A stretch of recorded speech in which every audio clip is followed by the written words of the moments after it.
typologies de copropriété, avec des fonctionnements des plus simples aux plus compliqués, notamment ce qu'on appelle des immeubles de grande hauteur, des IGH. Voilà.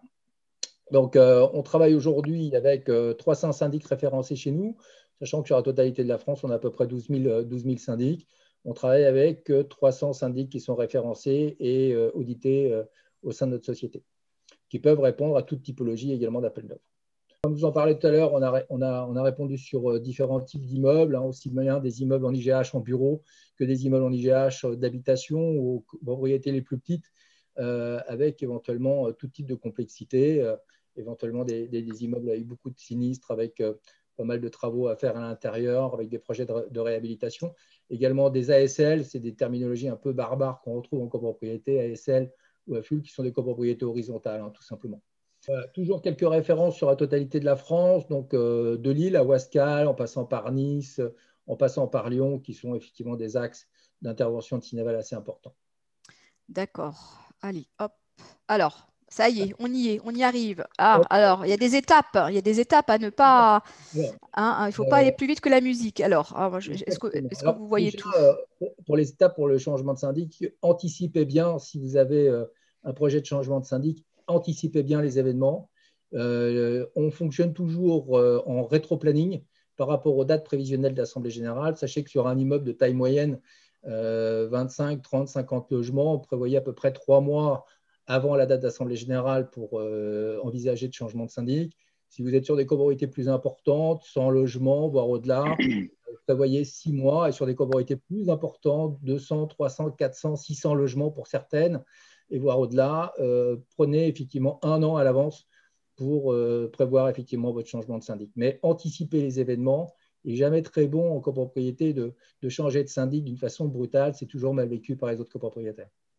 Oui, alors ça, c'est vraiment le conseil qu'on peut donner, number one, c'est l'anticipation. C'est-à-dire que, bon, il faut se poser la question et il faut après savoir quoi faire, à quel moment, et faire les choses dans le bon ordre et ne pas être pris au dépourvu au moment de l'AG où on n'a pas de candidat. Et voilà, on se retrouve sans syndic du tout. Alors là, pour le coup, on n'a plus du tout de syndic. Donc, il faut faire très, très attention. Alors, je continue. Alors, avant de chercher un syndic, pour trouver un syndic, il y a, comment dirais-je, on peut se rapprocher de la même méthodologie pour choisir un syndic que de recruter un collaborateur dans une entreprise. Avant de se lancer à corps perdu dans une recherche de contrat de syndic, commencez par faire un cahier des charges.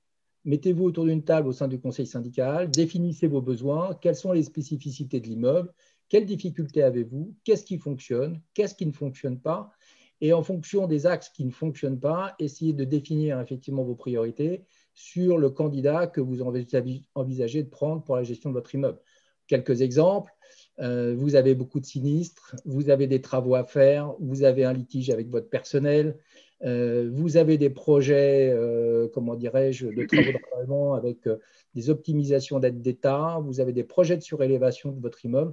Donc tout ça, ce sont des critères importants dans le choix d'un syndic et sur la définition du profil du syndic. Donc toutes ces questions-là, il faut que vous les posiez en amont. Et quand vous aurez défini toutes vos priorités, par exemple, vous avez besoin d'un extranet, de digitalisation de documents parce que vous aimez bien travailler sur des outils informatiques, mettez-le effectivement noir sur blanc. Et quand vous allez rencontrer vos candidats, c'est toutes ces questions-là auxquelles il faudra répondre. C'est-à-dire que le choix de syndic définira effectivement de ce cahier des charges. Mais ne vous précipitez pas chez les syndics pour trouver un contrat. Vérifiez bien que les candidats que vous allez interroger répondront bien effectivement à vos problématiques de gestion. Personnel, informatique, travaux, sinistres, comptabilité, que sais-je. Chaque immeuble a ses particularités. Alors, Jean-François, on a fait un atelier sur les syndics de copropriété il n'y a pas très longtemps et on a eu pas mal de questions. Les gens confondent des fois le contrat de syndic avec ce cahier des charges contractuel.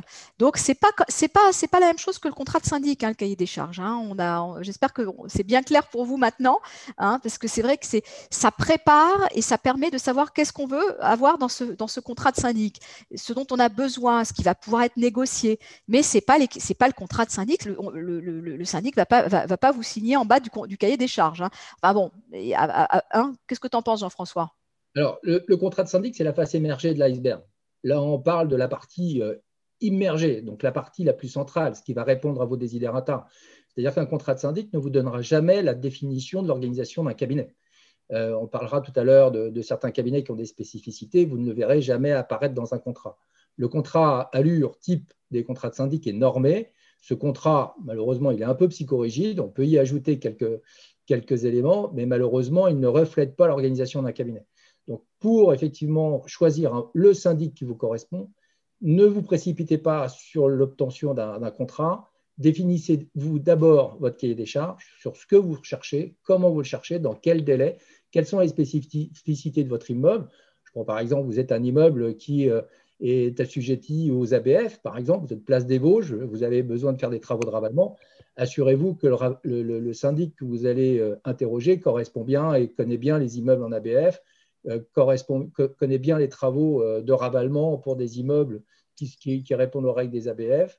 Si vous avez un immeuble avec des travaux d'isolation thermique, assurez-vous bien que le syndic que vous allez prendre connaisse bien effectivement l'optimisation des aides d'État.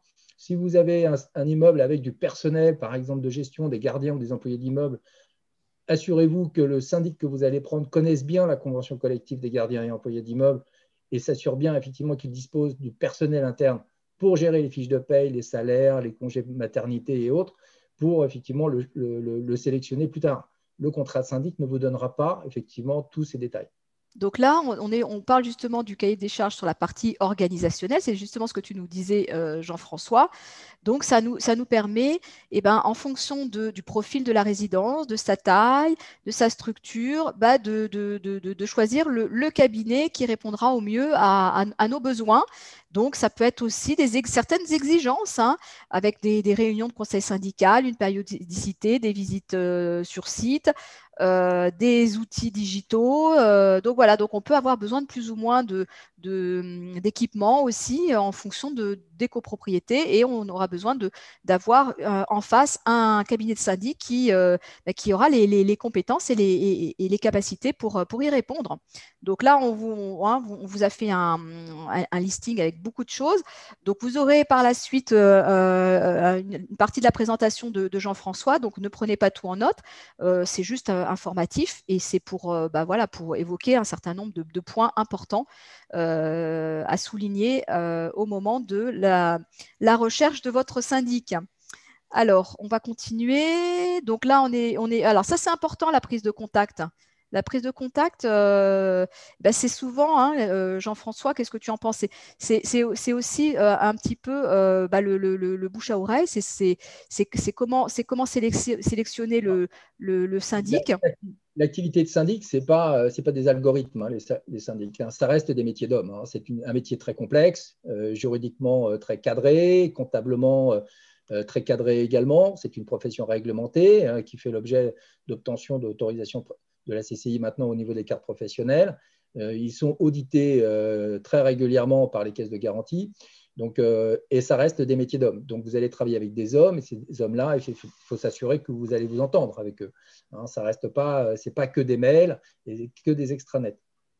Donc, sur la façon de sélectionner les syndics, il faut les rencontrer. Hein. Vous pouvez également vous déplacer dans leurs locaux, voir un petit peu comment sont organisés leurs locaux. C'est assez significatif parfois. Vous pouvez vous demander également à ce qu'ils viennent visiter votre copropriété pour savoir un petit peu ce qu'ils en pensent, quelle est leur critique, comment ils trouvent la copropriété, si elle est en bon état, en mauvais état. Est-ce qu'ils ont des conseils à vous donner? Est-ce qu'ils ont, comment dirais-je, des fils conducteurs en termes de gestion? Est-ce qu'on peut envisager avec eux des plannings pluriannuels de travaux? Par exemple, si vous êtes sur une copropriété qu'il faut réhabiliter lourdement, comment ils le gèrent? Comment ils gèrent les travaux dans le temps? Comment ils envisagent les financements? Comment ils envisagent la communication avec les copropriétaires qui est aujourd'hui fondamentale. La communication aujourd'hui est quelque chose de fondamental dans la relation avec un syndic d'immeuble. Donc, prenez le temps de discuter avec lui, vérifiez un petit peu ses compétences, n'hésitez pas à le faire venir sur votre immeuble et n'hésitez pas à prendre rendez-vous chez eux. Donc, alors on est toujours dans la prise de contact, donc on a vu. Oui, alors parfois on nous dit, Jean-François, c'est pour ça que j'avais une question un peu comme ça. Oui, alors quand on vient nous présenter le cabinet, c'est tout beau, c'est magnifique. On a parfois le principal de copropriété, le chef d'agence qui se déplace en personne et c'est fabuleux.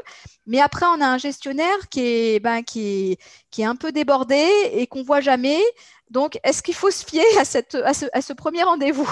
Alors oui, effectivement, et d'ailleurs, c'est dans le slide, hein, dans le slide, on vous le précise bien, hein, faites abstraction du discours commercial et focalisez-vous sur les compétences et disponibilités des interlocuteurs. Donc effectivement, les premiers rendez-vous sont toujours dans le cadre de la relation et du charme. Maintenant, effectivement, il faut aller creuser un petit peu plus loin, vérifier également le nombre d'années d'expérience de votre interlocuteur, essayez de rencontrer votre interlocuteur, celui qui sera en charge de votre dossier, pas forcément le dirigeant, pas forcément le directeur d'agence, mais surtout la personne qui sera en charge de votre dossier au quotidien. C'est important. Posez-lui des questions, son nombre d'années d'expérience, depuis combien d'années il est dans le cabinet. Les facteurs de stabilité des gestionnaires dans les cabinets est un facteur important sur le suivi des dossiers. Comment est composé son portefeuille, combien il gère d'immeubles, quelles sont ses disponibilités. Tout ça, ce sont des ratios qui sont importants. Il faut les connaître, il faut les découvrir. Mais effectivement, ne vous focalisez pas sur le premier discours commercial qui est toujours assez flatteur. Voilà. Voilà, donc là, on a vu à peu près tout ça. Alors, il y a quand même des vérifications aussi, hein, plus administratives pour le coup, parce qu'il y a des obligations légales, hein. Donc, le professionnel, il doit détenir sa carte professionnelle, il doit avoir une garantie financière, etc. Donc ça, je pense que Jean-François, tu as repris les principales Oui. obligations, hein, je pense. Alors, Oui. ça, c'est, comme je vous disais tout à l'heure, hein, c'est une activité qui est réglementée, hein. Donc, il y a une certaine vérification à faire. Vous pouvez même vous exercer aujourd'hui. On vous a mis le lien de la CCI, Voilà. l'organisme qui est la Chambre de commerce et d'industrie, qui délivre maintenant les cartes professionnelles, qui étaient avant délivrées par les préfectures, mais qui sont dorénavant délivrées par la CCI. Vous pouvez vous-même dorénavant vérifier que votre syndic a sa carte professionnelle à travers ce lien. Donc, ils ont également des garanties financières. C'est ce qui va vous assurer des fonds que vous déposez chez les syndics, puisque vous payez des charges de copropriété, des appels de fonds. Donc, ces fonds-là sont déposés chez le syndic. Ces fonds sont déposés, sont garantis, sont assurés par des caisses de garantie. Donc, les plus connues, on vous les a mis. Les caisses de garantie, c'est Gallian, c'est EGC, c'est SOCAF. Il y en a d'autres, hein. Il y a SOCAMAB, il y en a d'autres. On a mis les principales. Donc, assurez-vous effectivement que votre syndic dispose bien d'une garantie financière pour couvrir vos fonds en cas de difficulté. D'accord. Donc après, est-ce qu'on sait si la garantie du syndic, du candidat syndic est suffisante pour notre copropriété? Est-ce qu'il y a des montants en dessous duquel ça devient dangereux ou est-ce que le montant de la garantie est un critère aussi, Jean-François? Alors, en fonction des régions, oui, la garantie est importante. Le critère de la garantie est important puisque c'est quand même cette garantie-là qui vous couvrirait en cas de sinistre, en cas de dépôt de bilan, par exemple, du syndic ou sur un sinistre quelconque. En règle générale, si vous êtes chez un syndic qui est chez Gallian, CEGC ou la SOCAF, généralement, les caisses de garantie sont très vigilantes sur ce qu'on appelle des pointes de garantie, c'est-à-dire de corréler le montant de la garantie financière par rapport à la totalité des fonds qui sont déposés chez les syndics. Donc, en règle générale, on a mis les essentiels. Mais si vous êtes chez un syndic qui dispose d'une garantie financière chez Gallian, CEGEC ou la SOCAF, en règle générale, il n'y a pas trop de risques. Là où il faut faire attention, c'est chez certains syndics qui seraient assurés dans des banques, par exemple à la BNP, chez AXA ou d'autres organismes qui seraient un peu moins spécialisés dans la gestion des immeubles. D'accord. Alors après, donc on peut analyser les contrats de syndic. Les fameux contrats types, ce sont les contrats types de syndic. Alors normalement, s'ils sont types, c'est qu'ils doivent être tous pareils, Jean-François. Alors qu'est-ce qu'on compare? Aujourd'hui, justement, le législateur, depuis l'arrêté Novelli, puisque le législateur historiquement a voulu que les syndics soient un peu plus, que les syndics puissent être comparés d'une façon plus facile par le consommateur. Donc, depuis 2015, comment dirais-je, les contrats de syndic sont normés. Donc, ça facilite la comparaison des consommateurs entre différents syndics. Donc, aujourd'hui, hormis effectivement les tarifications qui sont spécifiques à chaque syndic, tous les contrats de syndic doivent être rédigés selon les mêmes règles. Donc, c'est plus facile pour le consommateur pour comparer. Voilà. Donc maintenant, ce que je vous disais tout à l'heure, dans les contrats de syndic, on ne voit pas l'organisation de la méthodologie du cabinet, on ne voit pas ses services dédiés. On a des gros cabinets, par exemple, avec des services travaux intégrés, on a des gros cabinets avec des services de gestion du personnel intégrés, on a des gros syndics avec des services de recouvrement de charges particuliers. Donc, toutes ces spécificités-là qui vous intéressent directement et qui sont adaptées à votre immeuble ne figurent pas dans le contrat de syndic. Donc, le contrat de syndic est un formalisme administratif qui est normé, mais qui ne vous donnera pas effectivement le choix et comment dirais-je, du syndic approprié à votre immeuble. On en reparlera peut-être tout à l'heure avec Olivier. Voilà, il y a pas mal de questions encore là-dessus, donc on reviendra là-dessus parce que ça, je pense que c'est vrai que tous ces points-là d'analyse de contrat, on a forcément des avis différents sur les questions.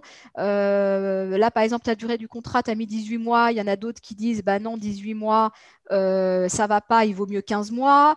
Le contenu du contrat, il y en a qui demandent, mais qu'est-ce qu'on peut rajouter en option de plus dans le contrat est déjà existant et voilà, quelles sont les clauses qu'on peut rajouter dans le contrat.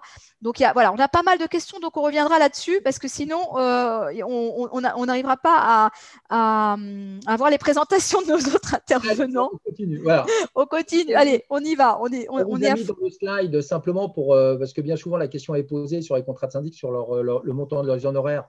Une petite enquête que l'on a faite sur la moyenne des honoraires des syndics sur 2020. Donc, c'est simplement par tranche. On a fait une petite enquête sur la tarification des syndics par région et par typologie d'immeuble. Ça vous donnera un ordre d'idée. Je ne dis pas que c'est la règle absolue, mais ça vous donnera un ordre d'idée des tarifs qui sont pratiqués par les syndics par typologie d'immeuble.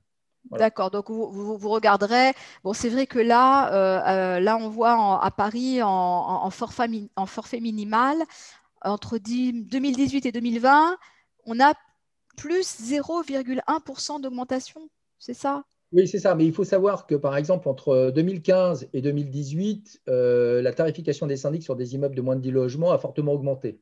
Bon, on est passé pratiquement de 2 500 en forfait à 3 500 euros. Donc là, on est après l'augmentation. Donc, depuis l'augmentation, on est en stabilité. Là, voilà. On se rend compte également que le facteur, comment dirais-je, la comparaison entre les syndics, surtout sur des mêmes marchés, fait qu'on a une certaine stabilité sur les honoraires. Voilà. On a un facteur concurrence qui fait qu'on a une stabilité des honoraires sur certains types d'immeubles maintenant, notamment sur les gros immeubles. Hein. Sur des immeubles de plus de 100 logements, vous voyez qu'on a même une diminution qui est liée effectivement au facteur concurrence. D'accord. Donc, si les charges augmentent en copropriété, ce n'est pas forcément la faute des syndics. Non, pas vraiment. Parce que c'est ce qu'on dit, c'est ce qu'on entend à longueur d'année et c'est la rengaine habituelle. Attention à ça, parce que bien souvent, les copropriétaires auraient tendance à choisir des syndics pas chers et c'est le piège dans lequel il faut pas tomber. Le syndic pas cher, c'est très bien, ça peut exister. Ceci étant, les coûts fixes de fonctionnement d'un cabinet restent les mêmes. Et si un syndic vous propose des honoraires trop bas, ça veut dire également que le gestionnaire que vous aurez en face de vous sera certainement surchargé en nombre d'immeubles et aura probablement moins de temps à vous consacrer, et notamment en ce qui concerne la maîtrise des coûts et l'analyse des contrats et la mise en concurrence régulière de vos contrats. Donc, le syndic en lui-même représente approximativement entre 8 et 10% de votre budget. Il en reste encore 90 autres % de dépenses. Donc, un syndic qui est à son prix, laissez-le. Ça ne sert à rien de diminuer effectivement les honoraires de syndic qui vont se traduire par une diminution du temps investi sur votre dossier et particulièrement des augmentations de charges à la clé. D'accord. Donc là, on voit l'analyse des méthodes de gestion. Ben, évidemment, il faut savoir aussi comment ça fonctionne. Donc, il y a la gestion, il y a l'administratif, il y a les contentieux, il y a la gestion des sinistres, le suivi des travaux, le personnel aussi. Donc, il faut gérer la maintenance, les sinistres, etc. Donc c'est beaucoup de tâches hein, quand même pour le syndic. Hein. Il a les yeux partout, le syndic. Hein. Il a beaucoup de choses à faire dans sa journée. Oui, c'est assez multitâche. Il faut savoir qu'un gestionnaire de copropriété utilise grosso modo 7 codes différents. Hein. Donc, ce sont souvent des gestionnaires qui sont issus des formations de droit. Mais vous voyez, effectivement, ce sont des hommes orchestres qui sont assez pluridisciplinaires, qui nécessitent des formations de base qui sont assez élevées et qui sont amenés effectivement à répondre à un certain nombre de questions qui sont très diverses d'un immeuble à un autre. Alors par contre, on peut avoir des cabinets qui sont plus spécialisés en comptabilité, qui répondront plus à des immeubles en difficulté.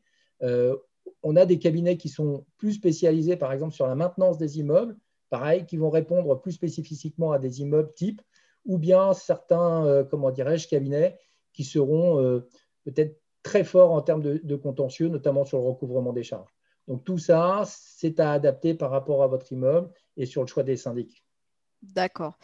Alors, donc ensuite, alors ça, c'est les notifications et informations. Un peu à la fin, c'est-à-dire une fois que vous avez choisi votre candidat et qui vous convient et qui répondra à la totalité de vos besoins et de votre cahier des charges, vous avez une procédure particulière. Attention, vous devez transmettre le contrat de syndic dans son intégralité en lettre recommandée à votre syndic actuel pour inscrire à l'ordre du jour la nomination éventuellement d'un nouveau syndic. Le projet de résolution est à votre charge. Donc, n'envoyez pas une lettre recommandée en disant « Veuillez trouver ci-joint le contrat de la société X ». Ça ne suffit pas. Il faut que vous rédigiez un projet de résolution. Vous en avez mis une copie par ici. Donc, ça sera à vous de le rédiger pour que ça soit inscrit à l'ordre du jour de votre prochaine Assemblée générale. Voilà, donc là, il y a quand même aussi des choses, un certain formalisme, et c'est important de respecter les étapes et les règles en la matière. Alors, la fameuse tenue de l'Assemblée, bah oui, ça c'est la dernière étape, ça y est, on y arrive. On y arrive. Alors, un point important, n'arrivez pas en Assemblée générale avec un autre contrat de syndic à l'ordre du jour. C'est toujours mal vécu par les copropriétaires. Assurez-vous de bien faire la communication au sein de l'immeuble avant l'Assemblée générale qui va motiver votre décision de changer de prestataire de service. N'arrivez pas en Assemblée générale sans rien dire. Généralement, c'est toujours mal vécu. Informez, traitez les objections préalablement avant la tenue de l'Assemblée générale. Votre Assemblée générale ne doit être qu'une formalité. Donc, n'attendez pas l'Assemblée générale pour motiver vos choix. Faites une communication préalable à la tenue de l'Assemblée générale, toujours. D'accord. Ok, donc alors, et ben voilà, ça y est. Donc alors bon, évidemment, Jean-François, tu restes avec nous. Donc vous avez les coordonnées de Jean-François, son adresse email, un téléphone. De toute façon, on vous transmettra tout ça. Ne vous inquiétez pas. Si vous n'avez pas le temps de noter, c'est bien sûr prévu dans le cadre de la soirée de ce soir. Je pense que je vais donner la parole à Guillaume Andrieux par la suite, puisque Guillaume a une proposition qui est un petit peu différente, puisqu'il a un comparateur de syndic de copropriété. Alors, ce n'est pas simplement mettre des notes, des étoiles, des avis de ceci, de cela, et tout le monde raconte sa vie. Et c'est un peu ce qu'on trouve dans les réseaux sociaux un peu partout. Ce n'est pas ça du tout. Et au contraire, c'est quelque chose de bien conçu, avec des critères d'évaluation qui sont des critères importants et intéressants, mais aussi avec des évaluations de copropriétaires. Oui, alors je vous partage mon écran. Première chose, donc nous, ça s'appelle duflair.com. Effectivement, il y a plein de choses qui ont été dites sur comment choisir son syndic. Nous, ce qu'on veut, c'est donner un petit peu de transparence dans ce marché qui se veut un petit peu opaque. Et donc, on permet d'une comparaison très simple selon les caractéristiques de copropriété. Donc, on peut voir plein d'informations sur les syndics pour s'aider en tout cas à faire son choix futur. Donc, je vais vous montrer comment ça se présente. Très bien. Donc là, on a aussi de la mise. En fait, c'est bien sûr un comparateur, mais c'est surtout et avant tout de la mise en relation de copropriétaires avec des syndics. C'est quand même de la communication, c'est s'informer, mais c'est aussi rentrer en relation avec les syndics. L'objectif, c'est de se mettre en relation, effectivement. Voilà, c'est important. Vous voyez bien mon écran ? On voit très bien. D'accord. Donc voilà, en fait, c'est un site internet, tout simplement. Ça s'appelle duflair.com. Ici, c'est la page d'accueil. Et l'objectif, donc, ça va être de comparer les syndics de copropriété proches de sa copropriété. Donc, en fait, on va inciter les internautes à venir cliquer sur ce bouton comparer et on va les accompagner dans leur démarche en leur posant tout un tas de questions d'abord sur leur copropriété. L'idée, c'est de nourrir en fait un algorithme qui va nous permettre de donner des informations précises au copropriétaire qui fait sa recherche. Donc, ce que je vous propose, c'est qu'on fasse le déroulé d'un copropriétaire en recherche sur notre plateforme. Et on voit qu'ici, Marie vient nous accompagner dans notre démarche et nous demande le nombre de lots principaux que comporte notre copropriété. Je vais faire des exemples. Donc, mettons 45 lots principaux sur ma copropriété. On me demande le nombre de bâtiments, le nombre d'immeubles qu'il y a dans ma copropriété, le nombre d'ascenseurs, si le système de chauffage est individuel ou collectif, s'il existe des équipements extérieurs sur la copropriété, si l'eau froide est une charge individuelle ou collective, idem pour l'eau chaude, s'il existe des garages ou des parkings, le nombre d'employés d'immeubles, la date approximative de l'Assemblée générale. Je vais assez vite, mais vous avez compris l'idée. Voilà, c'est de récupérer un maximum d'informations sur la copropriété, le budget approximatif de fonctionnement de la copropriété. Et ici, on vient demander, donc, par le biais d'un champ texte au copropriétaire qui est en recherche, de nous indiquer les particularités qui peuvent exister sur sa copropriété, type des gros travaux ou des procédures judiciaires, des impayés de charges, ce genre de choses. Voilà, tout peut être écrit ici. Enfin, on vient demander au copropriétaire son rôle au sein de la copropriété. Est-ce que c'est un copropriétaire, un membre du conseil syndical ou bien le président du CS? Et puis, à la fin de ce formulaire, on demande au copropriétaire ces informations personnelles. Ces informations personnelles ne sont pas transmises au syndic, elles vont permettre de créer un compte en fait, sur la plateforme et permettre d'accéder aux différentes informations. Oui, parce que Guillaume, il y a déjà une première question. Alors, je te la pose tout de suite. Quel est le traitement qui est fait des informations transmises sur duflair.com? Parce que ça, c'est vrai qu'on rentre beaucoup d'informations et on est un peu prudent. Hein. On se dit, mais qu'est-ce qu'ils vont faire? À quoi ça va servir tout ça? Bon, voilà. Donc, c'est important, important de rassurer. Alors, donc, on a dit ces informations. Déjà, nous, pour première chose, il faut savoir qu'il y a la RGPD qui est sortie maintenant, donc on ne peut pas faire ce qu'on veut des données qui sont enregistrées sur notre plateforme. On est vraiment réglementé, on est surveillé et il y a des sanctions très lourdes si derrière on fait n'importe quoi avec ces données. Ça, c'est la première chose. Deuxième chose, nous, l'objectif, c'est de mettre en relation, mais uniquement si un copropriétaire demande à être mis en relation. Donc, c'est-à-dire qu'il va entrer son nom, son prénom, son adresse mail, son numéro de téléphone. Si par la suite, il dit « Ok, ce syndic peut m'intéresser, j'aimerais entrer en relation avec lui, je vous autorise à lui indiquer que je veux rentrer en relation avec lui, à ce moment-là, nous, on va transmettre ces informations. Mais si ce copropriétaire simplement faire une recherche sur la plateforme, ces informations ne seront pas transmises tant qu'il ne va pas donner son feu vert. Je vais vous montrer comment ça fonctionne juste après. Je vous propose de finir là-dessus. Isabelle, je me permets de vous prendre vos alors, allons-y. Donc, moi, c'est Dahan Isabelle. Voilà. Une adresse mail, on peut faire quelque chose de fictif peut-être si vous préférez. Oui, je ne sais pas. On va mettre rendez-vous test rendez-vous.com ou rendez-vous-copro.com. Test@rdv.com. Je mets un numéro de téléphone, n'importe lequel. Voilà, on va mettre. Voilà. Sinon, mon numéro, on peut me donner mon numéro, hein, ça ne me gêne pas, mais bon, voilà. Oh, alors, je rentre un mot de passe pour créer le compte. L'adresse de la copropriété, ça va me permettre de géolocaliser. Et le nom du syndic actuel. Je mets n'importe qui, Foncia, pour que tout le monde connaisse, c'est plus simple. D'accord. Je valide ici et on arrive sur une étape qu'on appelle chez nous l'étape de matching, où en fait on vient demander au copropriétaire d'affiner sa recherche par des besoins qui, selon lui, sont les plus importants chez un syndic de copropriété. Donc il y a 6 critères: le prix, la réactivité, la communication, la comptabilité, le suivi de travaux et la performance de l'extranet. L'idée, c'est que le copropriétaire puisse en sélectionner jusqu'à 3 de ces critères et ça va permettre de nourrir l'algorithme encore un petit peu plus pour proposer les syndics les plus adaptés à la recherche. Donc, mettons que pour moi, je sois un prix de la réactivité et de la communication qui soit le plus important pour un syndic. Normalement, ça doit fonctionner. Du coup, je stresse un peu. Mais non, voilà. Mais non, on est entre et nous. Voilà, donc vous avez une présentation des offres qui vous est faite. Donc en fait, il y a une première présentation qui est horizontale, avec 3 blocs: le syndic le moins cher, le syndic le plus proche de ma copropriété et le syndic le mieux noté. Donc on a une rapide présentation de qui sont ces syndics qui sont proposés, des évaluations clients sous forme d'étoiles, c'est quelque chose qu'on connaît pas mal sur les plateformes Internet de comparaison, et les estimations des honoraires forfaitaires de chacun selon les caractéristiques de ma copropriété que j'ai renseignées précédemment.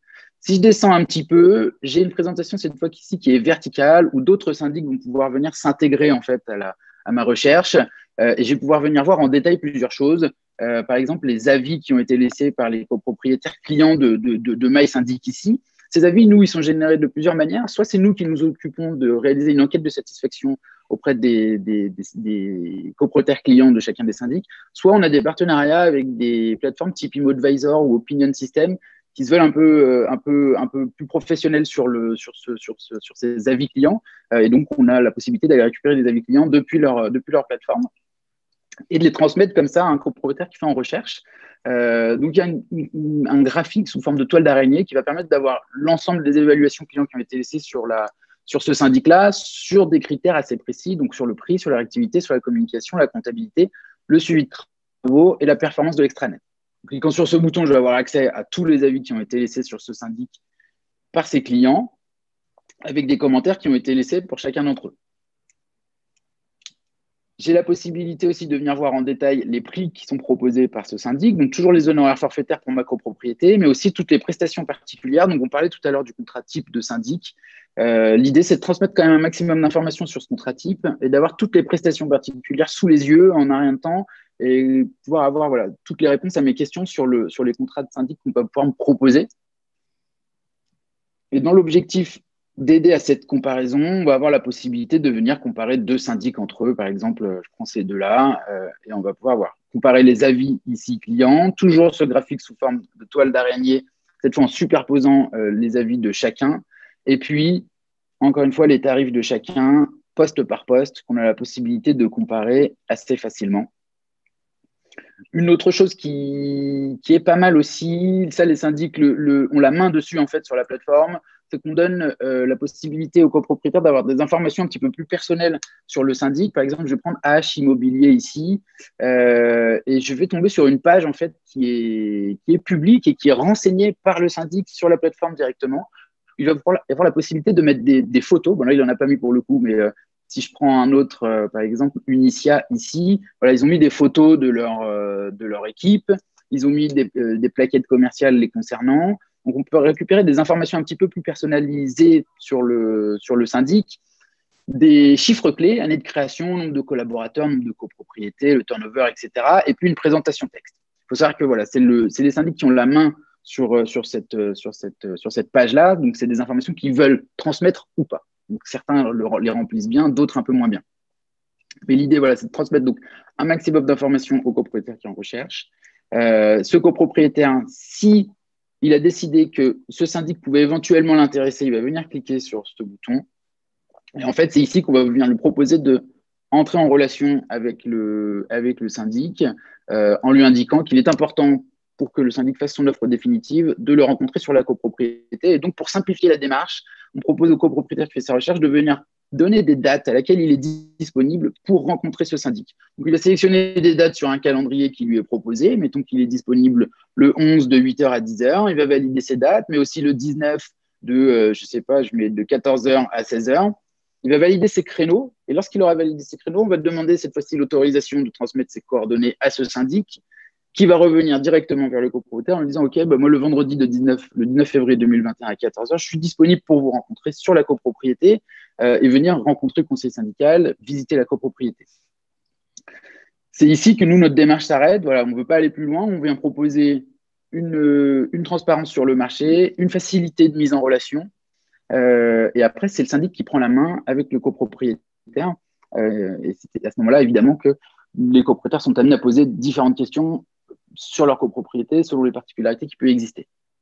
D'accord. Donc, il y a beaucoup de questions. Donc, si tu veux bien, Guillaume, on va garder un petit peu de temps pour répondre à toutes les questions. On a prévu un petit sondage, justement, un petit intermède.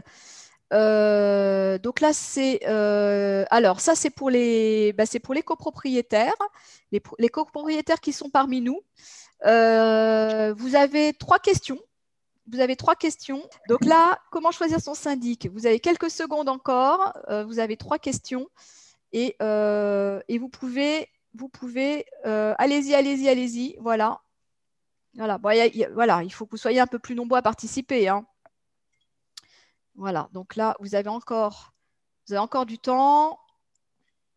Allez-y, participez. 3 petites questions. Après, on a d'autres choses à voir. Donc, on va arrêter. Allez, c'est fini. Terminé. Pour les plus rapides, c'est bien. Pour les moins rapides, c'est pas bien. Allez, je mets fin au vote. C'est fini. Hop. Voilà. Maintenant, vous êtes 59 à avoir voté. Donc, c'est bien. Bravo. Bravo, bravo. Alors, on va regarder ensemble les réponses, comme ça va peut-être nous donner des indications aussi pour la suite. Alors, vous êtes 42 à vouloir changer de syndic. Donc, le sujet de ce soir vous intéresse fortement. Vous êtes moins nombreux encore à avoir procédé à une mise en concurrence. Hein, donc, il y en a encore certains qui n'ont pas exercé leur droit de mise en concurrence. Et alors, les critères, ça c'est important parce que j'ai demandé justement quels étaient les critères essentiels pour choisir son syndic parmi tous les critères d'évaluation qu'on a déjà vus ensemble avec Jean-François et Guillaume. Donc, pour vous, alors oui, ça peut être un peu serré. Donc, pour 81%, c'est les compétences, c'est la compétence du syndic. Bon, ça, on se l'accorde, c'est quand même incontournable. Ensuite, arrive en deuxième position, je crois, c'est ça, la disponibilité et la réactivité. Très important également. En 3, le tarif. En 4, la proximité. Ensuite, on a aussi le suivi des travaux. Hein. Ah oui, le suivi des travaux, très important. La gestion de la comptabilité, très important. Les outils digitaux, ça vous êtes un peu moins à cheval là-dessus. Hein. Et la notoriété, que 3%. Donc, en fait, vous ne faites pas trop attention à ce qui se dit sur la notoriété du syndic, sur ce qu'on entend, sur finalement les avis clients. Bon, c'est pas si évident que ça. Alors, j'avais un autre sondage. Alors, ça, c'est un sondage pour les syndics. Donc, si vous êtes encore là, les syndics, ce soir, et que vous avez le droit aussi de vous exprimer.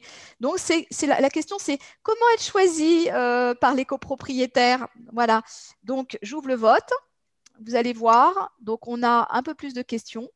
Donc, est-ce que vous avez déjà été mis en concurrence par les copropriétaires ? Est-ce que vous accordez de l'importance ou pas aux avis clients? Êtes-vous d'accord pour être évalué? Souhaitez-vous devenir un syndic certifié? Et quelle est la valeur ajoutée du syndic professionnel par rapport à un syndic non professionnel ou un syndic en ligne, ou voilà, qui peut être aussi par ailleurs un syndic professionnel? C'est important aussi puisque c'est pour vous ce sondage, c'est pour comprendre un petit peu votre point de vue, comment ça se passe, et finalement, c'est peut-être pas si simple non plus. Hein. On met fin au vote.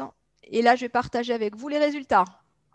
Alors, est-ce que vous avez déjà été mis en concurrence? Bon, on n'a que 9 participants, mais quand même, on en a 8 sur 9. Donc, c'est quand même, voilà. Hein, du côté syndic, la mise en concurrence, elle est bien là.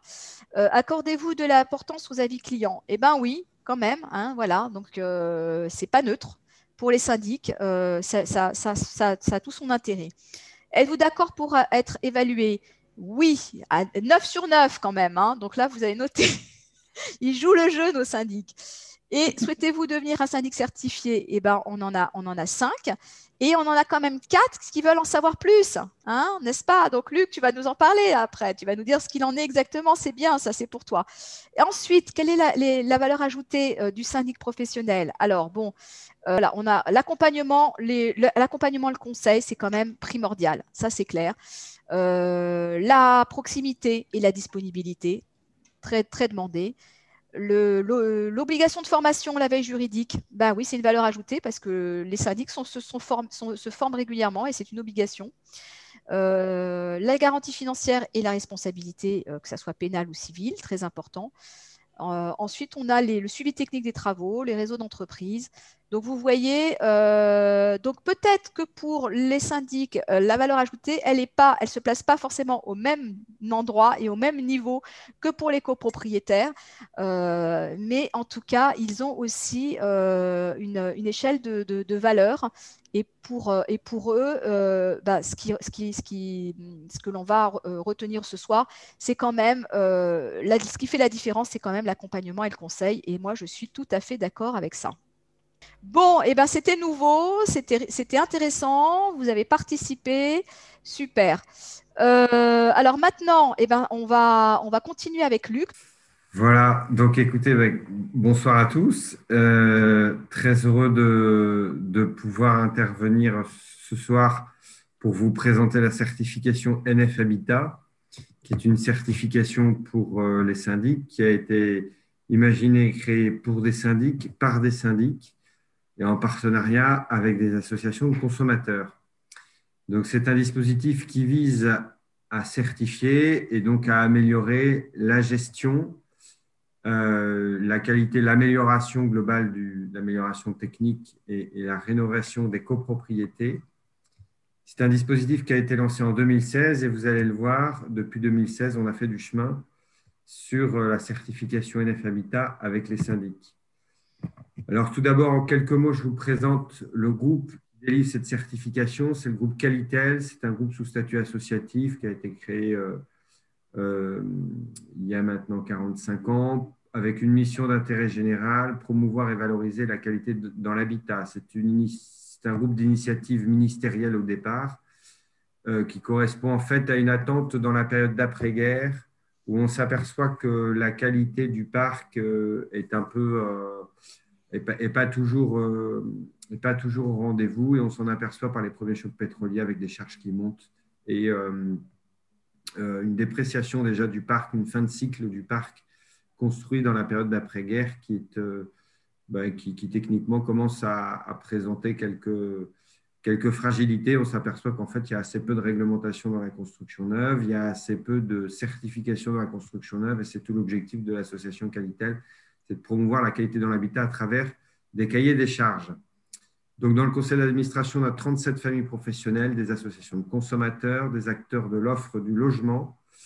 La FNIM est notamment membre du conseil d'administration de l'association Qualitel. Les acteurs de la filière de la construction et puis l'État, collectivités, organismes d'intérêt général. Oui, ce qui est important de souligner ici, Luc, c'est que donc on va parler plus particulièrement de la certification pour les syndics. Donc c'est une certification qui se fait avec les syndics, pour les syndics, hein, ils sont partie prenante et ils font partie de la réflexion et du cahier des charges donc qu'on va voir par la suite. Absolument, c'est vraiment un dispositif métier qui est fait pour cette profession en particulier. Qualitel a commencé par certifier les promoteurs, les bailleurs sociaux, et puis le maillon qui nous manquait, c'était les exploitants, enfin ceux qui gèrent la qualité du parc immobilier. Les syndics en font partie. Et ça a été une demande des professionnels parce qu'on avait deux éléments pour ça. D'abord, un contexte de loi Allure avec beaucoup d'innovations réglementaires pour les professionnels et puis un contexte aussi de passage de témoins générationnels au niveau des dirigeants des différents cabinets et sociétés de syndics. Donc voilà, ces deux effets conjugués-là faisaient que c'était pertinent de proposer un dispositif de certification pour améliorer l'organisation ou valoriser l'organisation des professionnels, pour améliorer et valoriser la gestion et le suivi technique des immeubles et la qualité de services et d'information pour les copropriétaires. Voilà, je vous donne quelques chiffres sur l'association Qualitel. 2,5 millions de logements certifiés, 160 000 logements engagés en certification 2018 et également on est positionné bien sûr sur une offre de certification pour accompagner la rénovation du parc. Alors, NF Habitat pour un syndic de copropriété, ça permet de marketer, c'est un élément différenciant. La marque NF, elle existe maintenant depuis presque 8 décennies. C'est une marque grand public, comme le métier de syndic, qui s'adresse à des consommateurs, occupants, usagers du logement, mais consommateurs et faisant partie du grand public. Donc, NF Habitat, c'est vraiment un marqueur en notoriété spontanée dans les enquêtes de notoriété. NF Habitat, c'est une marque qui apparaît en premier dans l'inconscient un petit peu du grand public. Un syndic NF Habitat, c'est un syndic qui va d'abord avoir un outil de management pour améliorer en continu l'organisation de sa structure. On vient auditer tous les ans l'organisation des syndics NF Habitat. Donc, pour lui, ça lui fait un outil de management. Après un audit de certification, on a un rapport d'audit qui va pointer des points forts, mais aussi qui va formuler des pistes de progrès, peut-être des points sensibles, des recommandations pour pouvoir s'améliorer d'une année sur l'autre, puisque l'audit de management chez le syndic a lieu tous les ans. C'est un audit aussi qui va viser l'entretien et la maintenance des immeubles. Donc, à chaque audit, on va se rendre à minima sur un immeuble. Et l'objectif de ce dispositif, c'est que les copropriétés puissent aussi être certifiées avec leur syndic. Donc, elles seront des copropriétés NF Habitat avec un syndic NF Habitat. Et ça permet à ces copropriétés d'entrer dans le périmètre de la certification et d'entrer dans le périmètre des audits de Alors, certification. à ce propos, Luc, est-ce que la copropriété doit d'abord être certifiée et accueillir ensuite un syndic en son sein qui va demander lui-même sa certification, ou ça peut être l'inverse? C'est plutôt l'inverse. C'est plutôt l'inverse, C'est d'accord. plutôt le syndic qui est d'abord titulaire de la marque NF Habitat et ensuite la copropriété qui va demander à être certifiée avec son syndic. Auquel cas, cette copropriété sera visitée sur site et auditée chez le syndic une fois tous les 3 ans. D'accord. Donc, c'est aussi un dispositif qui va permettre de regarder un peu le suivi et la gestion courante de la copropriété, la manière dont le syndic s'organise pour en maîtriser les charges, et puis la manière dont le syndic assure la promotion de l'amélioration et de la rénovation des immeubles. On a toute une partie, effectivement, des immeubles qui peut bénéficier de programmes de rénovation ou en tout cas qui peut bénéficier de dynamiques d'amélioration à travers les audits énergétiques, les plans pluriannuels de travaux et les fonds de travaux. Chez le syndic, je vous ai listé là sur cette slide quelques exigences un petit peu essentielles, structurantes du dispositif. Elles n'y sont pas toutes, bien sûr. Il y a un peu plus de 80 exigences maintenant dans le cahier des charges. Voilà, donc ça, ce document, vous allez pouvoir le retrouver puisqu'on va vous le transmettre, c'est important. Donc c'est vrai qu'on n'a pas le temps ce soir de rentrer dans le détail de tout ce qui est écrit ici, mais voilà, c'est important d'avoir ça en tête et de pouvoir un peu comprendre quelles sont les exigences de cette certification.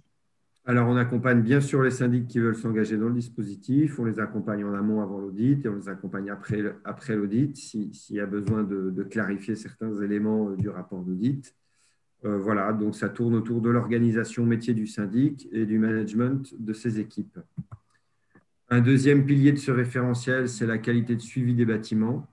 Donc là, on va s'attacher à regarder comment le syndic maîtrise les entreprises qui sont sous contrat dans la copropriété, les prestataires, comment le syndic essaie de maîtriser les charges de copropriété, sur la veille réglementaire, comment le syndic restitue un petit peu le bilan annuel des consommations, comment est-ce qu'il remet en concurrence les entreprises sous contrat régulièrement sur la copropriété, comment est-ce qu'il assure des procédures un peu claires sur qui fait quoi en cas de dysfonctionnement sur le bâtiment, en cas de traitement, en cas de réclamation ou demande d'intervention sur l'immeuble.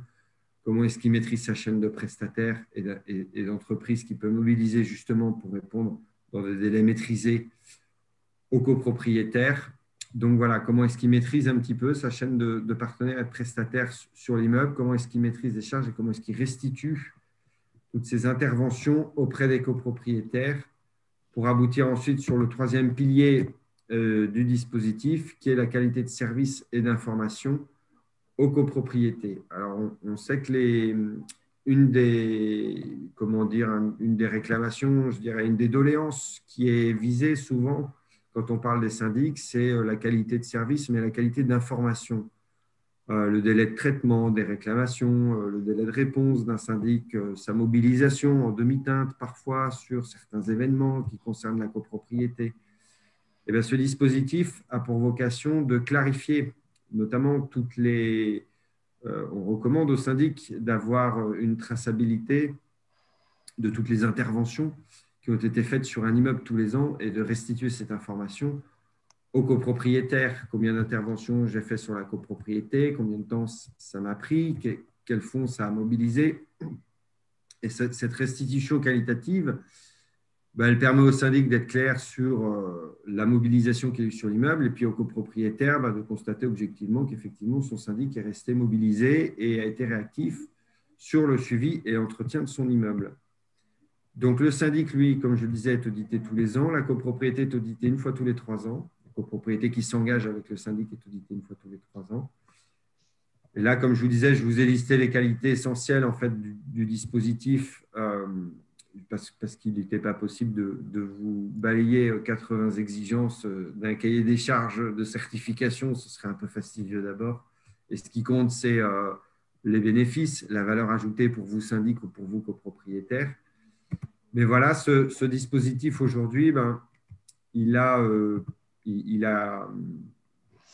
recense un peu plus d'une trentaine de syndics engagés dans la marque. Donc là, vous avez les enseignes qui sont engagés, qui ont passé leur audit et qui sont certifiés NF Habitat.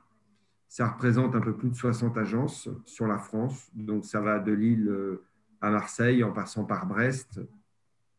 Comme vous le voyez, ça concerne des syndics qui peuvent être composés d'une quinzaine d'agences seulement. On a un syndic à Nantes qui est en cours de certification, qui est composé, qui pour l'instant a une quinzaine de copropriétés, pardon. Et puis vous avez des enseignes beaucoup plus robustes, de notoriété beaucoup plus installées, de plus longue date, et qui ont 7, 8 agences ou plus, 800 copropriétés ou davantage.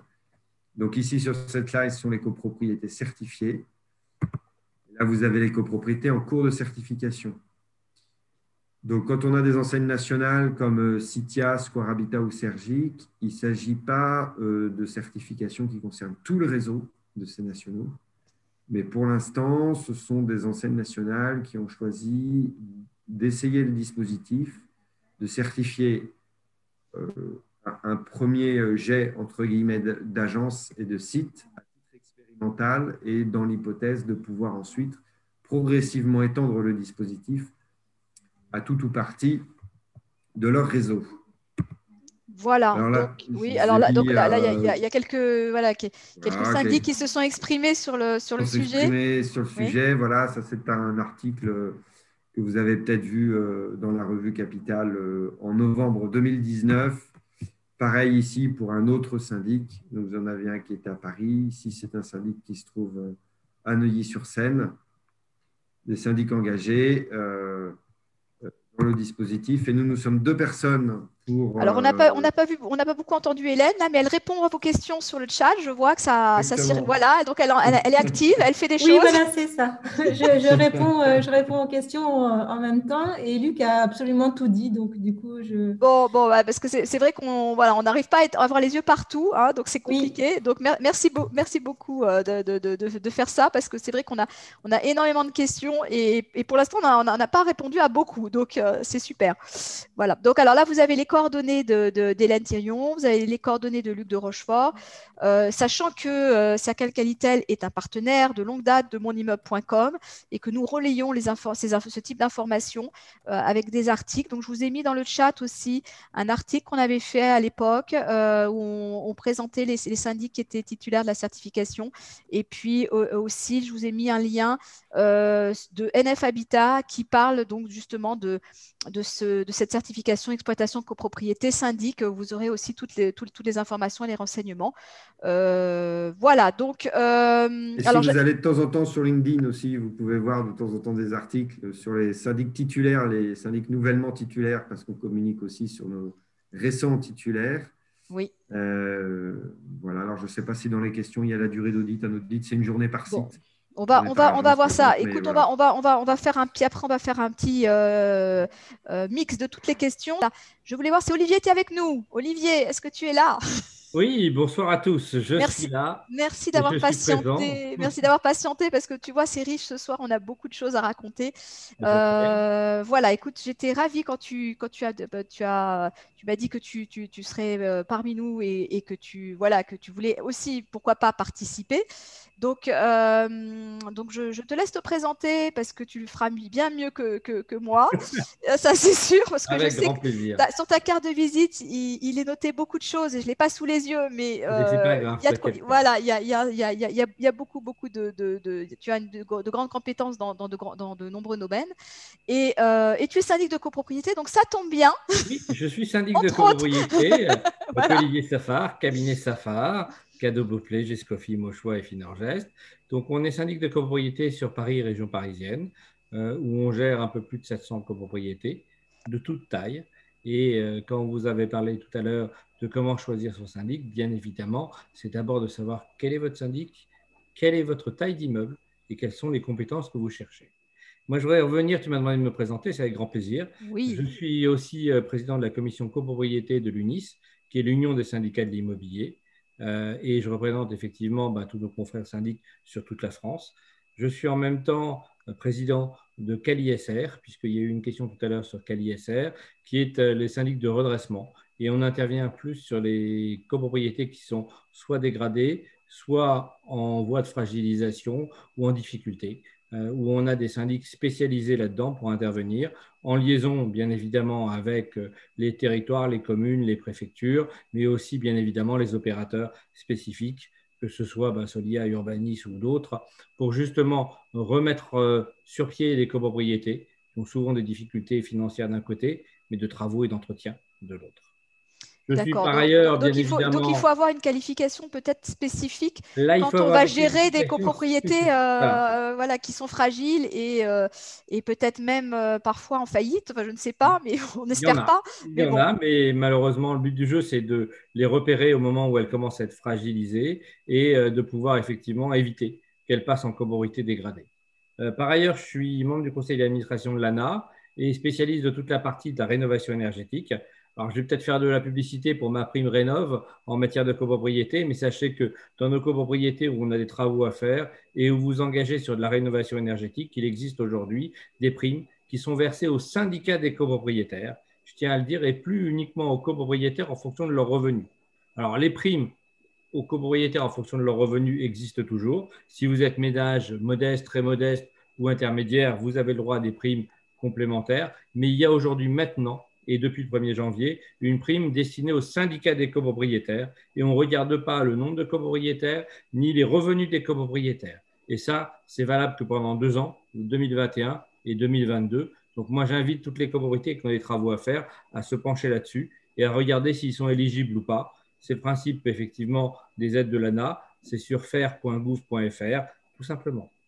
Alors, très bien. Écoute, oui, bon, on ne pensait pas qu'on allait parler de ça ce soir, mais tu as bien fait de… C'est un point important, je le dis, Alors, et c'est le choix du syndic qui est important. Justement, Olivier, quand tu vois un petit peu les critères d'évaluation des syndics,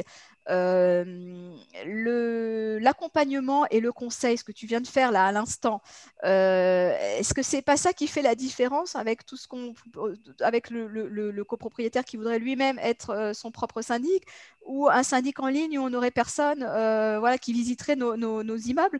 Donc, est-ce que c'est quoi ce qui fait la différence et qui fait toute la valeur ajoutée d'avoir un syndic professionnel dans sa copropriété, en dehors du choix qu'on peut faire entre l'un et l'autre?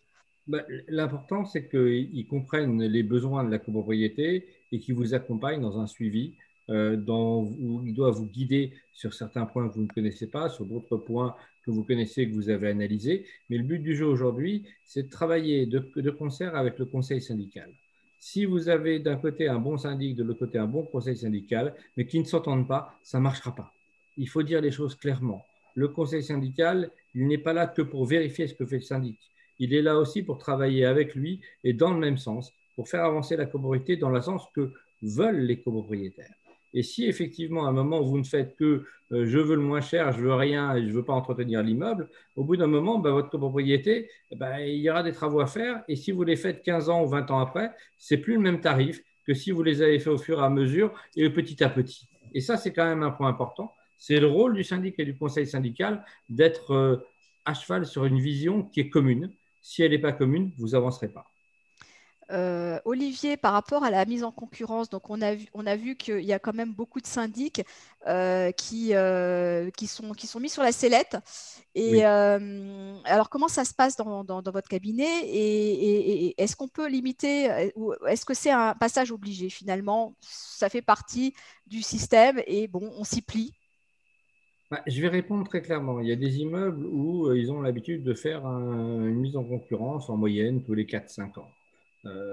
Pourquoi? Parce qu'ils voulaient savoir si les compétences du syndic étaient bien à jour, s'ils connaissaient bien les nouveaux textes, s'ils les avaient appliqués, s'ils avaient donné les bonnes informations aux copropriétaires, au conseil syndical, et s'ils allaient dans le bon sens. Et c'est logique. Pourquoi? Parce qu'il y a des nouveaux textes tout le temps, de nouvelles lois, des nouvelles obligations, des nouvelles façons de travailler.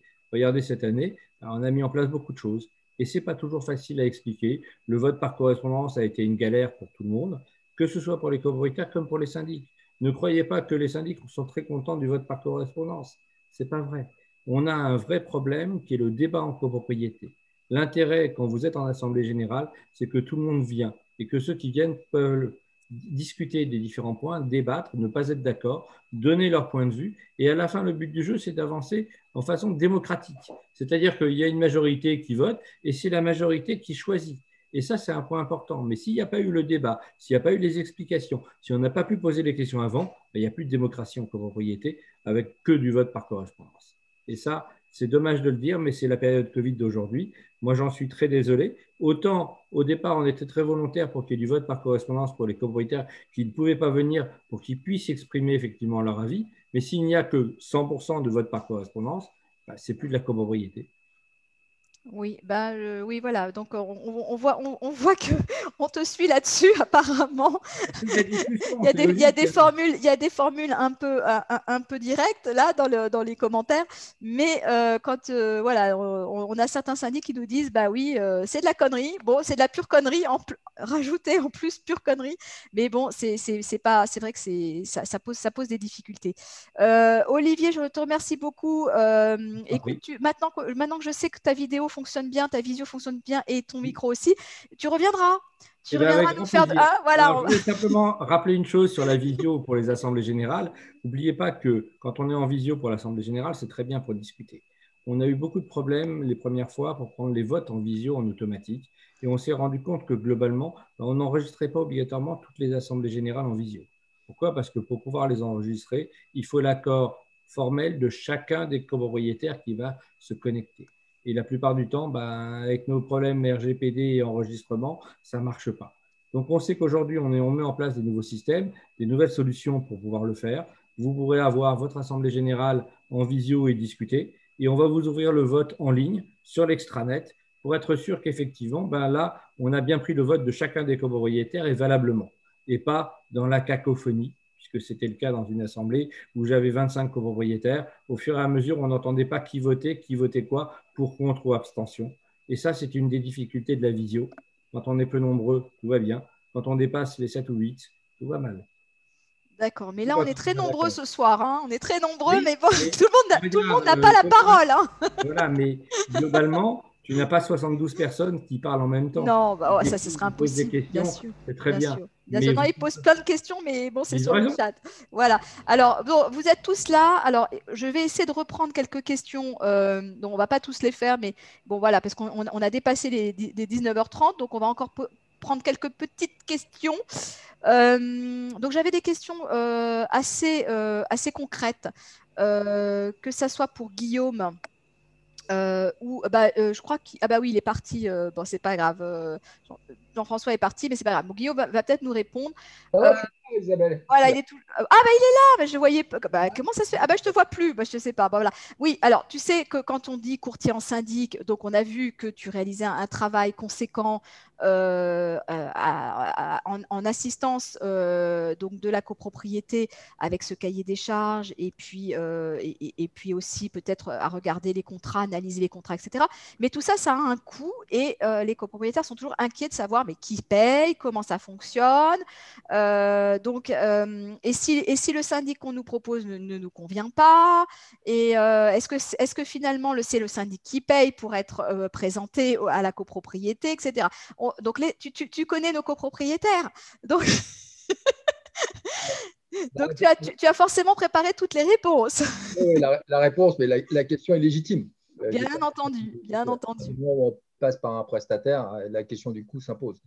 En termes de rémunération, on est rémunéré comme un courtier en assurance ou un courtier en prêt bancaire. Donc, on est rémunéré par, comment dirais-je, le syndic qui est retenu en assemblée générale. Donc, nos honoraires ne sont pas fixés par rapport à un pourcentage. Nos honoraires sont linéaires, ils sont constants pour tous les syndics qui sont interrogés dans le cadre d'un appel d'offres. Et on est rémunéré par le syndic qui est retenu par les copropriétaires en assemblée générale. Maintenant, l'autre question qui est tout à fait légitime, et si ça se passe mal, comment on fait? Alors, il est clair que ça reste des relations humaines. Le 100% parfait n'existe pas, le syndic parfait n'existe pas non plus, parce que c'est de l'humain qui est derrière. Encore une fois, ce n'est pas des algorithmes. Et comment dirais-je, donc il peut y avoir des difficultés des deux côtés. Hein. Un syndic peut très bien rencontrer une difficulté avec un conseil syndical et vice-versa. Donc si vraiment, effectivement, ça ne se passe pas, nous, on accompagne nos copropriétés pendant 5 ans. Donc aujourd'hui, on suit à peu près 700 copropriétés en suivi satisfaction pendant 5 ans. Et si jamais il y a une difficulté dans le dossier, on redescend dans les dossiers et on essaye de trouver avec les partenaires, conseils syndicaux et les syndics, une situation qui puisse répondre aux exigences de la copropriété. La copropriété peut évoluer en période de 5 ans. Les interlocuteurs peuvent changer, aussi bien à côté des conseils syndicaux, mais de l'autre côté au niveau des gestionnaires. Et il est clair que quand les gens se connaissent, qu'ils ont l'habitude de travailler ensemble, ça fonctionne bien. Quand les gens ne se connaissent pas, bien souvent, les relations peuvent se tendre. Donc, bien souvent, les difficultés peuvent arriver quand il y a des changements d'interlocuteurs d'un côté ou d'un autre. Donc, on fait l'interface et on a cette facilité de pouvoir dire des choses que les gens n'osent pas dire. Des fois, les syndics sont pris par une relation commerciale et n'osent pas vraiment s'exprimer sur certaines difficultés qu'ils rencontrent, au même titre que les conseils syndicaux, des fois, n'osent pas effectivement se prononcer sur certaines difficultés. Donc, on est là justement pour faire sauter tous les verrous et que les copropriétaires et les syndics puissent s'exprimer pour qu'on ait une relation pérenne et durable dans le temps entre les copropriétaires et les syndics. On souhaite effectivement que cette relation soit bonne. Et aujourd'hui, sur les retours de satisfaction clients que nous avons, on est à un taux de satisfaction de 85% de taux de satisfaction dans la relation entre les syndics et les copropriétaires. D'accord, donc on va voir s'il y a d'autres questions. Guillaume, écoute, alors, il y en a qui ont essayé le moteur de recherche et qui ont essayé de comparer des syndics sur Bourg-Saint-Maurice en Savoie. Mais ils n'ont pas, donc c'est notamment Claude, elle n'a pas, ou il n'a pas, je crois que c'est Claude, il n'a pas obtenu de résultats. Donc, est-ce que est-ce que vous couvrez toutes les régions de France ou est-ce que actuellement vous êtes sur certaines régions seulement pour pas qu'il y ait de déçus et de frustrés? Alors, pour répondre à cette question, on travaille essentiellement sur ah, c'était pour Guillaume la question, mais c'est pas grave. Mais Guillaume, mais tu peux répondre après, Jean-François. Voilà. C'était pour Guillaume la question. Pour répondre à ça, non, on n'est pas sur toute la France. Donc, nous, on a été créé en 2018, donc on reste encore assez jeune. Les partenariats qu'on met en place, on les met un par un avec chaque syndic que l'on référence sur la plateforme. Ça nécessite de prendre des informations concernant le syndic en lui-même, tant sur ses garanties financières, sa carte professionnelle, sa capacité à exercer, que sur sa volonté d'être inscrit sur une plateforme comme la nôtre. Donc, on ne va pas mettre un syndic qui ne souhaite pas être sur cette plateforme, qui ne souhaite pas donner cette transparence sur ses prix, sur ses clients. Donc effectivement, sur Bourg-Saint-Maurice, je dois l'avouer, on n'est pas présent. C'était la question piège. Ouais. Voilà. Mais après, je suis désolé. Guillaume, ce sont les syndics qui sont volontaires pour être sur cette plateforme. On ne les oblige pas et puis on ne les met pas s'ils ne le souhaitent pas. Maintenant, on nous demande aussi, bien sûr, quelle est l'économie du système. Voilà. Donc, comment ça se finance? Parce que c'est gratuit pour les copropriétaires qui font leur recherche. C'est entièrement gratuit pour les copropriétaires qui font la recherche. Comme Jean-François l'a indiqué, nous, c'est pareil, on se rémunère comme un courtier, comme un apporteur d'affaires finalement auprès du syndic. Pour lui, c'est gratuit aussi le syndic jusqu'au moment où on va le mettre en relation avec un copropriétaire qualifié et que cette mise en relation aboutit à une élection à l'Assemblée générale. D'accord. Donc, on sera rémunéré par le syndic. Donc, le syndic, en fait, lui, il a un nouveau client, donc il est content et il vous rémunère parce que, bon, bah voilà, et donc grâce à vous, il a eu un client et il l'aurait peut-être pas eu autrement. Et bon, donc c'est du gagnant-gagnant, votre histoire. C'est du gagnant-gagnant, c'est l'idée du business model, effectivement. D'accord. Donc ce n'est pas payant pour les. Donc, si vous êtes un copropriétaire et que vous voulez faire des comparaisons de syndics présents sur la plateforme du Flair, eh ben, vous pouvez y aller, vous pouvez essayer. Et voilà, donc on a déjà dit pour les informations qui sont mises en ligne, bon, ça reste, il y a une éthique RGPD et donc on n'en fait pas n'importe quoi. C'est pareil partout, c'est très très rigoureux, donc ça, ne vous inquiétez pas. Donc ensuite, alors j'essaye de lire toutes les questions, mais il y en a beaucoup. Alors, oui, alors comment ils sont retenus ces syndics? Donc, parce qu'on a vu qu'après, bon, ils étaient évalués, etc. Mais comment ils sont retenus, Guillaume, toujours? Est-ce que vous faites la démarche, vous leur demandez toutes les pièces, un petit peu ce que fait Jean-François de son côté? Est-ce que même s'il veut être sur la plateforme, est-ce que vous prenez quand même toutes les garanties pour vérifier qu'il a les moyens d'y être, et enfin les moyens pas financiers, mais les moyens en matière de compétences? Oui, on récupère tous les documents juridiques qui prouvent qu'il peut exercer ce métier. On récupère également tous les éléments de la garantie financière qui indiquent qu'il peut exercer sereinement le métier. Mais ça ne va pas plus loin. On ne va pas aller juger si ce syndic est compétent pour gérer une copropriété ou une autre. Donc ça va s'arrêter là. Nous, on vient juste vérifier qui peut exercer, qu'il est dans les clous, qui respecte la loi. Et puis après, on le référence.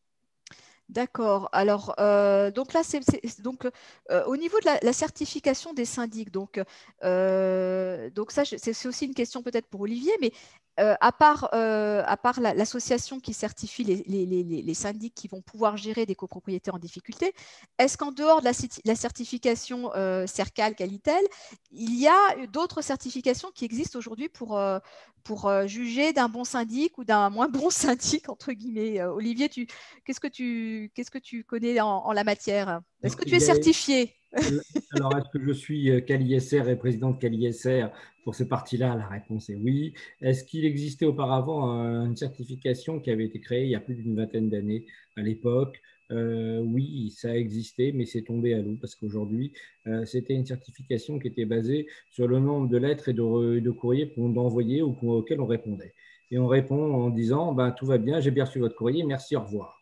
Donc, effectivement, ce type de certification ne permettait pas de donner le suivi nécessaire aux copropriétaires et notamment aux conseillers syndicaux. Et on s'est rendu compte aujourd'hui qu'on peut être certifié sur plein de choses. L'important, c'est d'être capable de faire les métiers, d'avoir les compétences et de répondre à ses clients. On peut être effectivement certifié par M. de Rochefort, il n'y a pas de doute là-dessus. On peut tout à fait l'imaginer. Certains l'ont fait, d'autres ne sont pas obligés de le faire, mais c'est une option qui est effectivement à la disponibilité de tous. Voilà, donc aujourd'hui, on ne peut pas exiger du syndic qu'il soit certifié X ou Y. Hein, donc non, mais il faut vérifier qu'il soit bien assuré, qu'il ait une vraie garantie financière, qu'il ait les compétences pour faire les choses, ses cartes professionnelles. Donc tout ça sont des points importants qu'on vérifie quand on doit choisir son syndic, c'est la moindre des choses.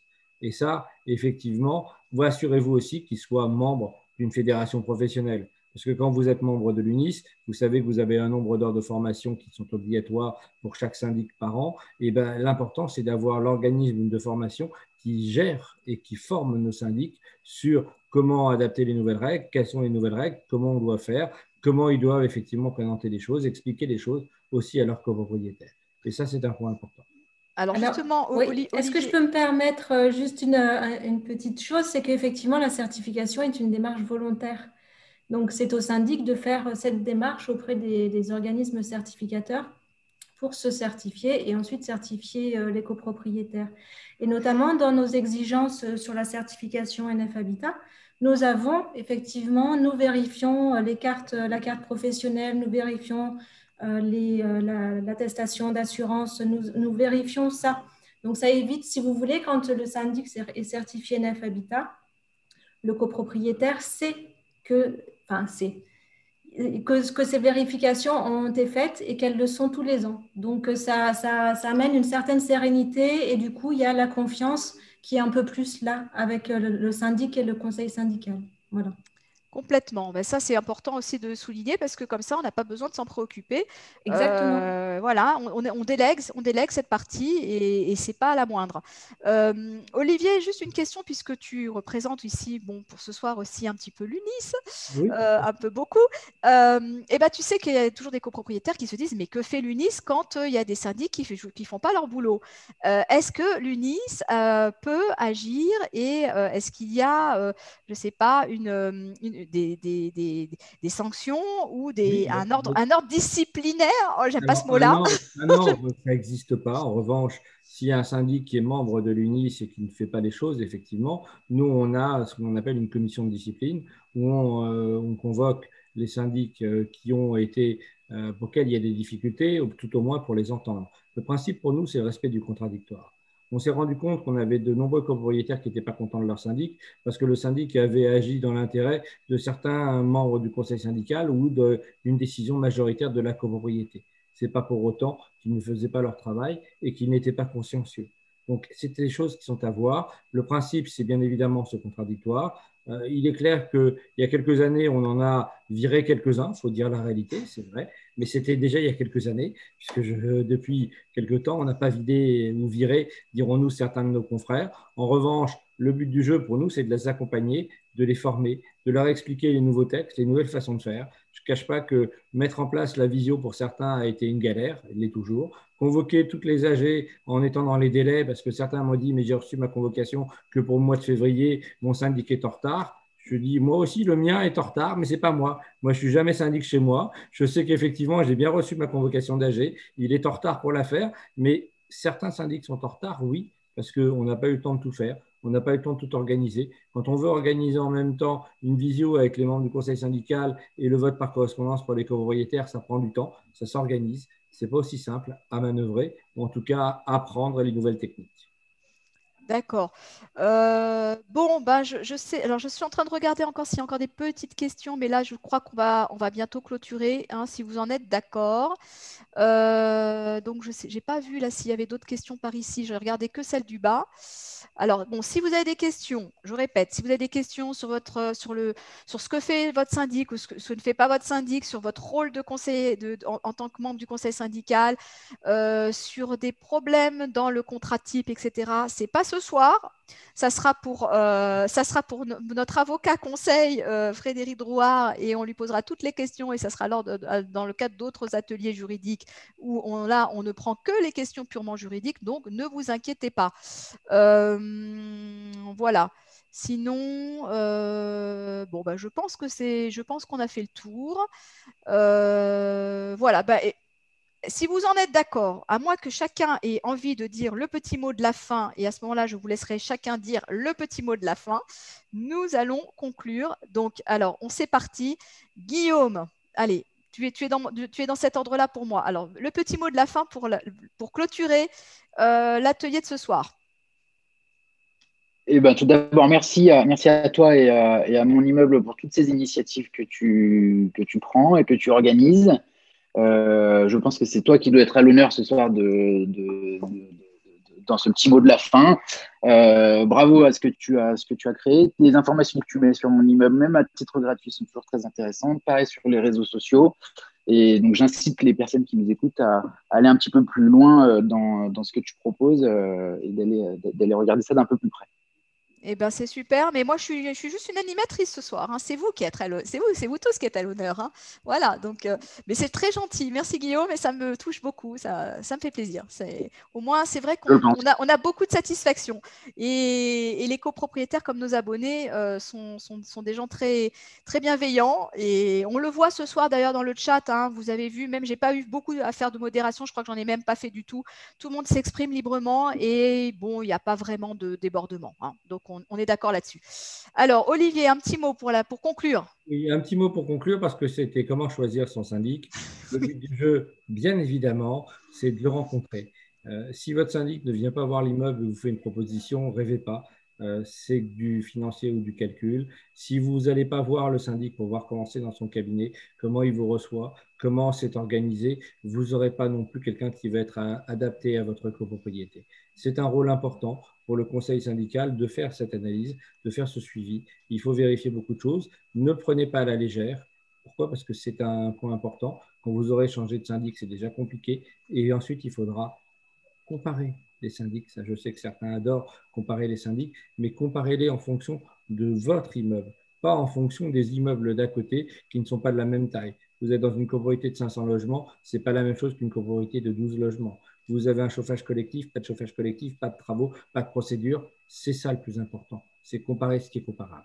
Et merci Isabelle pour m'avoir reçu ce soir. Eh bien, écoute, voilà, tu es un invité d'honneur ce soir. Donc, voilà. Ah, si, tout à fait. Écoute, tu parles bien en lieu et place des syndics qui n'ont pas pu s'exprimer, mais qui, voilà, puisque je te dis on te remercie parce que tu donnes une très belle image de la profession de syndic. Donc, voilà. Donc, tu vois, tu les as bien représentés ce soir et ceux qui étaient parmi nous sont très contents. Voilà. Jean-François, le petit mot de la fin. Petit mot de la fin. Donc, pour choisir votre syndic, prenez le temps, prenez votre temps, anticipez les événements et choisissez des interlocuteurs qui vous conviennent, surtout. Voilà. Ne vous fixez pas uniquement sur des contrats et que sur un montant d'honoraires. Ce n'est pas suffisant. Voilà. Oui, on ne le répétera jamais assez. Donc, voilà. Merci Isabelle, merci à tous les interlocuteurs de ce soir, de qualité. Moi-même, j'ai appris des choses, donc merci encore. Eh ben, c'est parfait, on est là pour ça. Merci Jean-François, et on te retrouvera également dans les pages de mon immeuble. Hélène, un petit mot de la fin. Oui, un petit mot de la fin. C'était une très bonne soirée, et puis très contente qu'il y ait autant de personnes qui suivent cette émission. Ça montre aussi l'implication que les copropriétaires et que les membres du conseil syndical doivent avoir au sein de la copropriété. Donc, c'est important qu'ils s'intéressent et qu'ils se tiennent à jour. Et puis, avec nous, avec la certification NF Habitat, ce serait au top. Voilà. Merci beaucoup à vous. Nous, on croit vraiment à cette certification. On pense que c'est important et que ça engage les syndics et également les copropriétés qui sont gérées par ces syndics. Donc, on est à fond derrière vous. Voilà. Luc, tu es le dernier. Voilà. Donc, à toi l'honneur. Le meilleur pour la fin. Là. Exactement. Oh là là, ça y est. Je ne l'ai pas faite, c'est toi qui l'as fait. En toute humilité. Écoutez, alors merci à mon immeuble pour l'organisation de la soirée. Merci à tous les copropriétaires et à tous les professionnels qui nous ont écoutés ce soir. Merci à tous les intervenants. Et puis, effectivement, comme le disait Hélène, avec NF Habitat, ça peut être bien aussi. On aura bientôt une centaine d'agences qui sont dans le réseau de la certification NF Habitat. Donc, on est à votre disposition pour vous renseigner à ce sujet. Et puis, merci également à M. Safar pour ses interventions sur les certifications. Il en existe plusieurs, c'est vrai, et on le voit, la profession se professionnalise aussi sur ces indicateurs de qualité pour donner de la lisibilité aux particuliers, aux copropriétaires, et puis essayer d'améliorer le suivi, la gestion et puis la satisfaction des copropriétés. Eh ben, merci beaucoup, Luc, parce qu'effectivement, si on fait tout ça, c'est pour qui? C'est pour vous, les copropriétaires. Voilà, on veut que vous soyez bien dans vos immeubles, que vous soyez bien gérés, que vous ne dépensiez pas trop d'argent, à bon escient, que votre immeuble soit bien entretenu, que vous ayez une bonne ambiance avec vos voisins, qu'il n'y ait pas de conflit, qu'il n'y ait pas de sinistre, que votre immeuble soit bien entretenu, qu'il prenne de la valeur. Voilà, on veut tout ça pour vous. On a beaucoup d'ambition. On a beaucoup d'ambition et on sait que c'est possible grâce à des professionnels qui sont à vos côtés, qui vous accompagnent, qui sont compétents, qui sont là pour ça, pour vous assister et puis pour vous conseiller de la meilleure façon. Donc, on remercie tous ces professionnels. Voilà. Et puis donc, vous avez beaucoup participé ce soir. Vous étiez nombreux. C'était un sujet intéressant et pas polémique. Pas polémique du tout, parce que c'est vrai que souvent, c'est des sujets où on se libère et on se lâche un peu trop et on dit des choses qu'on regrette par la suite. Donc, ça s'est très bien passé, ça s'est très bien déroulé. Vous avez été à la hauteur.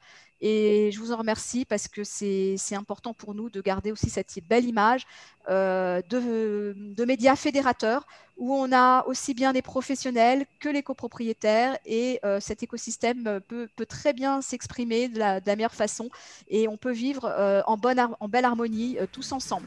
Donc vous en avez fait encore la démonstration ce soir et je vous en remercie. Voilà, donc très belle soirée à vous tous et on se retrouve très prochainement dans les pages de mon immeuble et dans d'autres ateliers. Voilà, je vous dis à très vite, à très bientôt dans les pages de mon immeuble. Au revoir à tous et merci encore. À bientôt, au revoir. Merci. Au revoir Gladys. Au revoir. Au revoir à tous.